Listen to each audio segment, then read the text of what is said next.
Here's how Israel's starvation of Gaza mirrors Ireland's Great Famine. The word beyond the Pale comes from Irish history. The Pale was the small area of English settlement around Dublin, and anybody who lived outside it, anybody who was indigenous, was uncivilised. This is Dr. Fergal McCluskey. He's an Irish historian, author, and lecturer. What the British said was that these Irish people are indolent, they're lazy, they don't want to work. And the reason why they were starving was their own fault. From 1845 to 1852, Ireland suffered a famine that killed over 1 million people. The famine was blamed on a potato blight. At the time, most of the Irish population relied on potatoes to survive. British colonial powers had basically designed it that way, while exporting Ireland's more valuable food sources like grain and animal products. George Trevelyan, who's the Undersecretary of the Treasury, says that the famine was ordained by God to teach the Irish a lesson.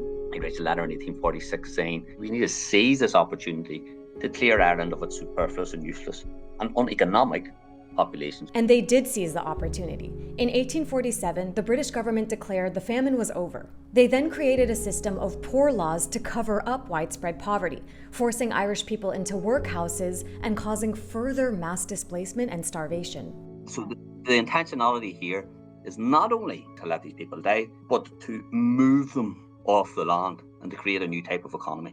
And in that respect, the question of intentionality and the way that hunger is used during the Irish famine has some parallels to the fact that the Israeli state and the clearly fascistic and genocidal elements within it viewed October 7th as an opportunity to carry out a long-term objective. Dr. Fergal says Britain justified its actions by spreading propaganda that dehumanized Irish people. It's this idea that the Irish are uncivilized, that the Irish are barbaric, and that as a result, we sort of have a civilizational and moral obligation to take over and expel the population. What specific tactics do you see mirrored in Israel's starvation of Gaza today? In essence, the use of the state machine in order to execute premeditated policies bent on mass explosion. So Israeli statesmen and mass media vilify the Palestinians as human animals, and that's how you justify what is happening to these people. They're not supplying aid because, the Hamas is stealing the aid, or these children are being blown to bits because they're human shields and they're providing protection for Hamas.